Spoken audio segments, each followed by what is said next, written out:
Did you think the green was just for show? Brand colours.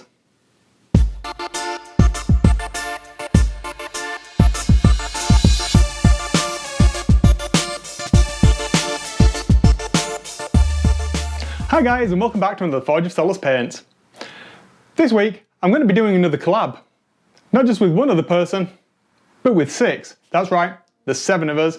We're getting involved in the 7 Spawn of Nurgle challenge. Nurgle, after Dark Angels, kind of my jam. I think it's a green thing. Who'd have thought, eh? Well, let's hit the desk. I'll tell you all about it there. Let's build something. This is going to end badly. Who or what is a Nurgle spawn, I hear you ask?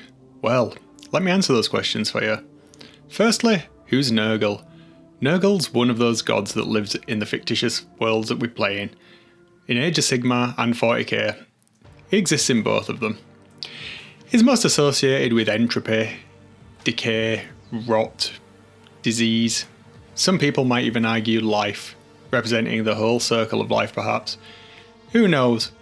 It's a delicious word to say though, isn't it, Nurgle? What he does is he hangs out and he cooks up diseases, pestilence, plagues, and spreads those gifts, big air quotes, to all and sundry.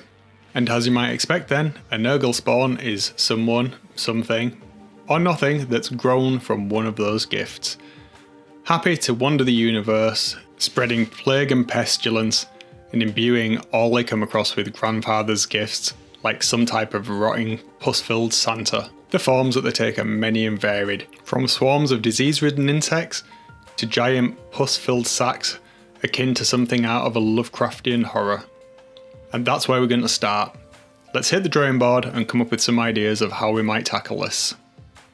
My starting point's almost always with a pen and paper. I find it easiest to get the ideas out of my head quickly this way, even if it's just with a few quick doodles.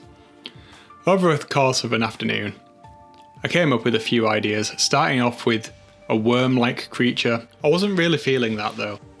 As my ideas progressed, I realised I was leaning more into the hag witch-like aesthetic, something from the Brothers Grimm style tales, with a little bit more horror infused into it, so I ran with that. I did a number of character poses, and settled on a couple to elaborate on a little bit further. Something I certainly was eager to keep away from though was the jolliness that's associated with a lot of the Nurgle spawn.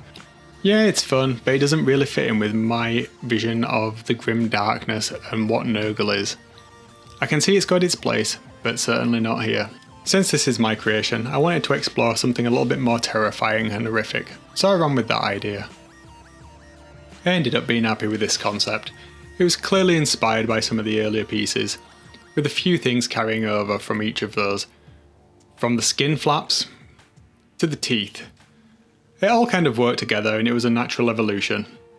I never really felt the idea of the worm, and I think this is something that I could really get my teeth into, no pun intended. Right then, let's get some green stuff and see what we can do. I kinda like that tree in the background as well, but let's not run before we can walk. Let's stay focused. Okay, let's give it a go then. Before we get too far into this, do me a solid and don't forget to hit that subscribe button.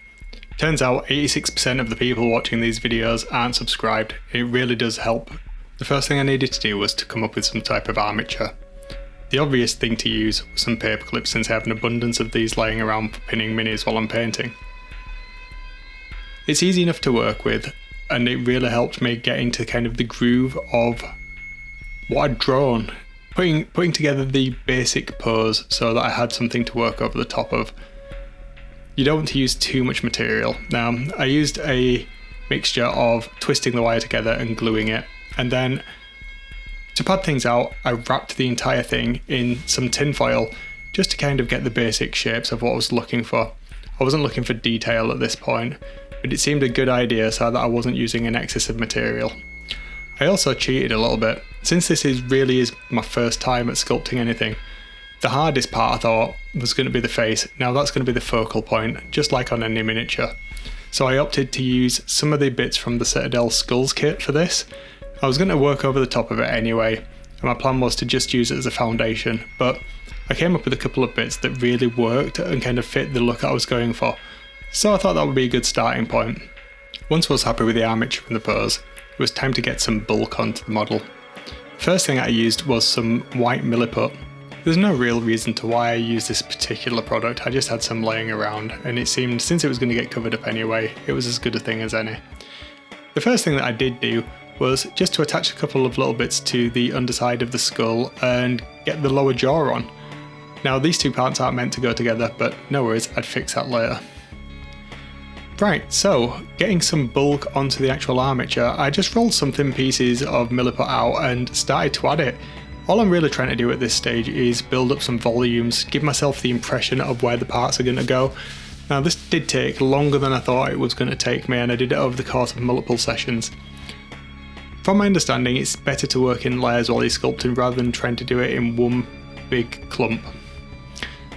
After everything had dried, I came back and I started to add a little bit more detail. Again, nothing too fine, all I'm doing is adding more forms here, more of the detail. I kept referring back to my reference drawing that I did. Now although that wasn't too detailed, it gave me an idea, a roadmap of where I was trying to go with this. Once I'd had that entirely done and left it to dry for a day or so, it was time to get on with the green stuff. Now this is the first time I've ever really used green stuff for more than just gap filling. So I learnt a couple of things here. One thing is it's not particularly easy stuff to use, but it seems I do prefer it for sculpting more than milliput. What I did learn as well is halfway into this is if you mix 50% milliput with 50% green stuff, you get a much nicer working consistency, which is kind of nice. I used it in some places, not in others, but all I really did was roll out thin sheets, keeping my tools wet, using these cheap silicone shapers that I got, and laid the green stuff over the top of what I'd already done and kind of smoothed it out as well as possible. Now this is where I had a problem. Some of the joins do appear to be visible on the final model. Now this is due to my inexperience, and it's one of the areas that obviously I can improve upon next time. I thought I'd got it thin enough and worked the putty enough to completely hide those, and even though it did look like that was the case when I was sculpting it, it turns out it wasn't. So there you go, you live and you learn. Okay, so onto the detailing part then. So for the wings flappy parts under the arms, what I did was roll out some thin sheets, and then I used a scrumped up ball of baking foil to texture it, to give it that skin-like texture. And then I grabbed some small bits of milliput into balls, and I rolled those into fang shapes. I was a little bit concerned that I wasn't going to get the sharpness here that I was looking for, and it might look a little bit cartoony for the fangs and the claws. And to be honest, I don't think they do look how I envisioned them. They're not as scary and sinister, but I think we can fix some of that in the paint job. I think a lot of this I can fix in the paint job. I mean, it's not going to be perfect. Like I say, this is my first attempt, so I'm trying not to set my expectations too high, but I think we're all perfectionists at heart and we all want to do something that looks good. So I'm trying my hardest, but I'm definitely learning as I go along. Now these small tools are a godsend. I grabbed them on Amazon, I'll put a link in the description.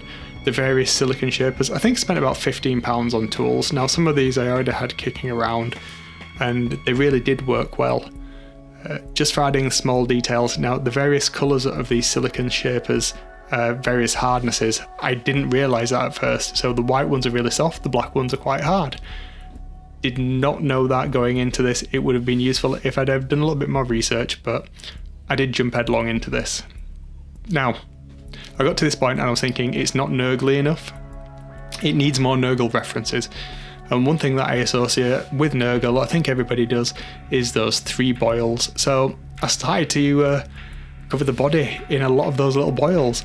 Hopefully when it paints up, it's going to read as the pustules and it will add that little extra bit of Nurgle-ness to what we've come up with here.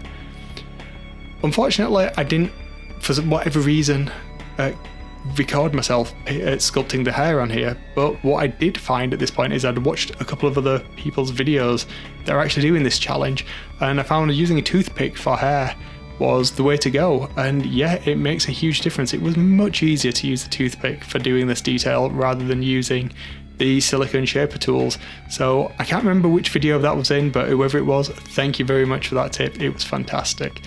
Speaking of the other people doing this challenge, don't forget to check out their videos in the playlists attached to this, and you'll have seen their logos and links to the channels popping up throughout the video. Do, at the end of this, give them a look, find out what they've done. I'm sure it'll be much better than what I've done. Reveal time then. I'm going to call this a partial success. I think it looks like the concept art that I initially came up with. Even though it's not perfect, it was my first attempt, and I do think it's usable for what I want it to be. Does it fit the Games Workshop style?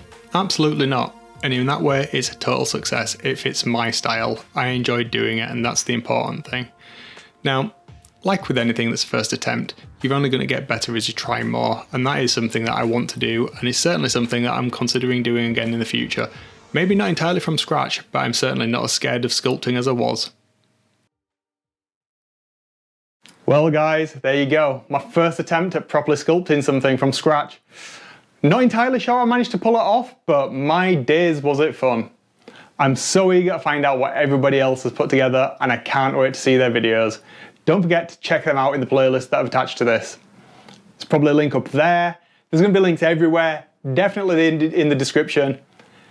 Yeah, check out everybody's video because there's going to be some stellar stuff. Do you think I managed to pull it off? Maybe it's something I should give a miss, or more importantly, maybe it's something I should give another try to. Sculpting is 100% not my natural habitat, but it's something that I'm really eager to improve upon. It's such a vital part of the hobby, and even in the days now of 3D printing and 3D modelling, I think there's still a lot of space for traditional sculpting and model making in the hobby. Definitely something that I want to pick up a little bit more. Well guys, hopefully you got something useful out of this. If you did, please do give me a thumbs up. If you've got a comment, leave it down below. I'd love to know what you think about what I've put together, how I'm doing with videos, any of that good stuff. I will 100% reply to any of your comments. If you didn't know, I co-host a podcast every 2 weeks. That's out. You can find it over at droppod.info. Well guys, until next time, remember, if you're going to do crap, make sure it's plastic. See ya!